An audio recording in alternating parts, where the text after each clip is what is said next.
Do you want to see if he can hear us, Judge? All right. Dr. Heid, can you hear me? Yes, sir, I can hear you. All right, sir. If you'll raise your right hand, please. Do you swear or affirm the testimony you're about to give will be the truth, the whole truth, and nothing but the truth, so help you God? Yes, I do. All right. Counsel, you may inquire. Thank you, Judge. All right, good afternoon, Doctor. Can you go ahead and state your first and last name for us, please? My first name is Michael. My last name is Heid, spelled H-E-I-D. And what do you do for a living, sir? I am a trauma surgeon at Memorial Hospital in Jacksonville, Florida. How long have you been doing that? I've been a trauma surgeon in Jacksonville since 2019, and I've been a trauma surgeon since 2020. Since 2000. I'm sorry. That's okay. Any specialty or any specific field of expertise that you complete surgery in? I completed board certified in general surgery, and I did a fellowship training in surgical critical care. All right. And at some point in time, do you remember seeing a patient by the name of Madison Schemitz?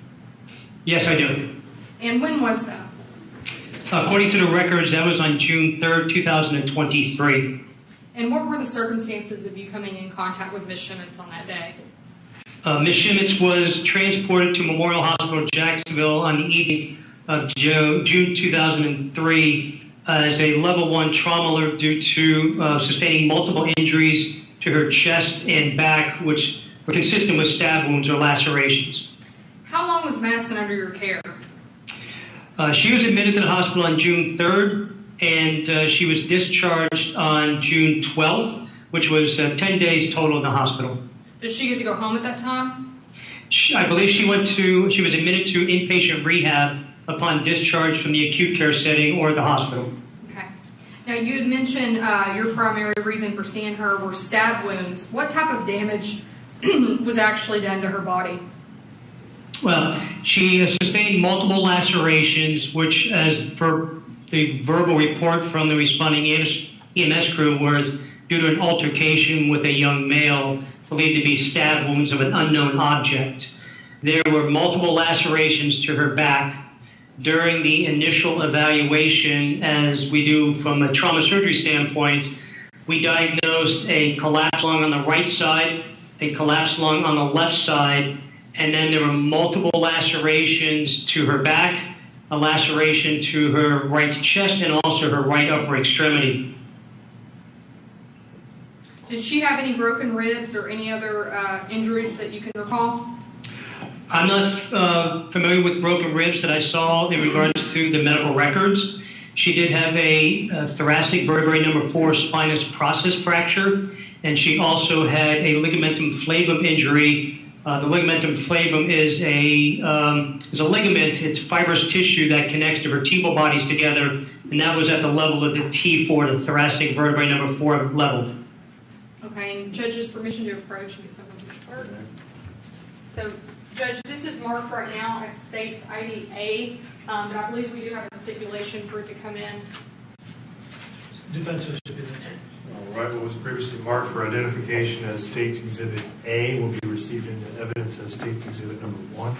I'm just going to ask the published judge. You may. Okay, Dr. Heid, I previously sent you 4 photographs. I just want to ask you a couple questions about those photographs, okay? Yes, ma'am. Can you see our screen, sir? Yes, ma'am. Okay, so let's talk about these 2 here that you see. What exactly does this depict? The picture on the left appears to be the laceration that Madison sustained to the right upper extremity. Okay, and what about the one on the right? And the one on the right appears to be the laceration she sustained just to the right upper chest area. I think it's just above and to the side of the right breast. Did either of those photographs that we just showed, did that have to take surgical intervention at any point? They both had to be surgically repaired in layers, meaning closing the deep layer of the tissues and then closing the skin level.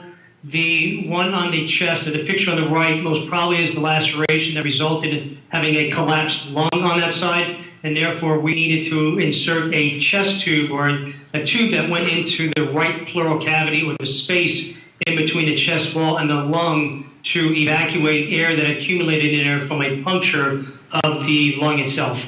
Okay. And I'm going to ask you the same thing about this, sir. What exactly does this depict? I'm not really sure. There's definitely a laceration due to the closeness of the picture. I really can't tell the proximity of it, where it's located on the body. Okay, I'm going to show you one last photo. Or I'm sorry, I have two last photos. So this right here is kind of an overview. Is that correct? That is correct. That is the patient, Madison, in the operating room prior to us doing the surgical repair of those lacerations. She is laying on her left side. So the left of the picture would be where her head is. The right of the picture would be where her waist and feet are. The largest laceration we see there is right around the spine area. And we see multiple lacerations to the back in varying sizes and varying depth. Okay, and then what does this photo depict? That would be the post-surgical repair of all those lacerations. So we approximated or brought together the skin and also the tissues underneath in multiple layers, whether we used staples, and some of them we used actually sutures to close those lacerations. Roughly how many lacerations or stab wounds did you have to have surgical intervention to close? In looking at the operative report, there was a laceration to the right upper extremity. There was a laceration to the right anterior chest region. There was a laceration to the right axilla region, which is like underneath the armpit area. There was a laceration, and I think there were 9 lacerations to the back that we repaired. Other than what we've talked about with the treatment of those wounds, was there any surgeries or any other treatment, life-saving measures that Madison had to undergo? So Madison also underwent surgery by the neurosurgeon who on June 4th operated on her and performed a thoracic vertebrae number 4 laminectomy and traumatic dural repair. A laminectomy is removing part of the bone of the vertebral body, that being a lamina, usually to decompress the spinal cord area because of fluid that builds up. And then there is a lining around the spinal cord called the dura, which is a fibrous tissue that was lacerated, and that had to be surgically repaired so that the cerebral spinal fluid could stay within that spinal cord area and not actually leak out. The injuries that Madison sustained that you became aware of, whether it be through your surgeries or through the files or the medical records for Madeline once she got into your care, would you consider any of those injuries life-threatening? Yes, I would. And what were some of those? The one that was the most concerning was, from a life-threatening issue, was the stab wound or laceration to her right chest. It collapsed the lung to where air built up in the chest cavity, and when we inserted a chest tube into that pleural space, we had a rush of air come out of the chest cavity, which kind of goes with the fact that was under some tension, so she could have progressed to what's called a tension pneumothorax, to where so much air builds up in that chest cavity that it actually compresses the blood supply going back to the heart, and therefore you can have a cardiac arrest if that is not appropriately treated. Was there any concern of paralysis for Madison, sorry? Yes, so when we did our initial evaluation in the trauma resuscitation suite, Madison had areas that of her body from below the thoracic vertebrae number 4, which when looking at the body on a male is right at the nipple line. On a female, it corresponds to the area just what is called the inframammary fold, or where the breast tissue and the lower part of the breast tissue actually comes into contact with the chest.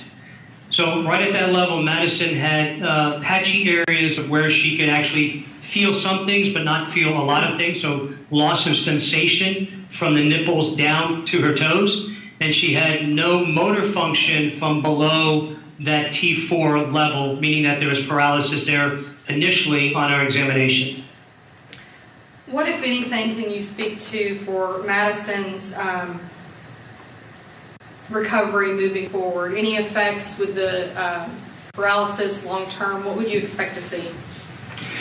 Well, when we initially evaluated her and when the physical medicine and rehab physician evaluated her while still in the acute care setting in the hospital, but after the surgeries, she was leveled as what's called an ASIA 4. ASIA is an acronym, it's ASIA. It stands for the American Spinal Injury Association, and we can grade spinal cord injuries in regards to how people are functioning with that injury. And it looks at the sensation that you have. In other words, can you feel somebody touching you in an area where there's a potential injury, and whether or not you have motor function. So it's looking at both sensory function and motor function.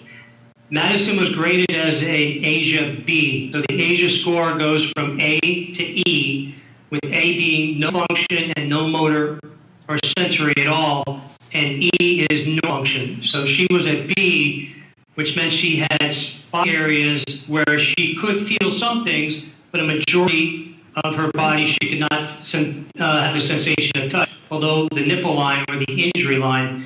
And then initially she had no motor function below the nipple line either at the D4 level.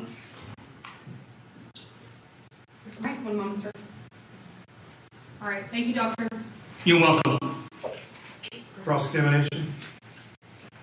Good afternoon, Dr. Heid. Good afternoon. And you had described what the conditions of Ms. Schemitz were at the time she presented and then was transferred to Brooks.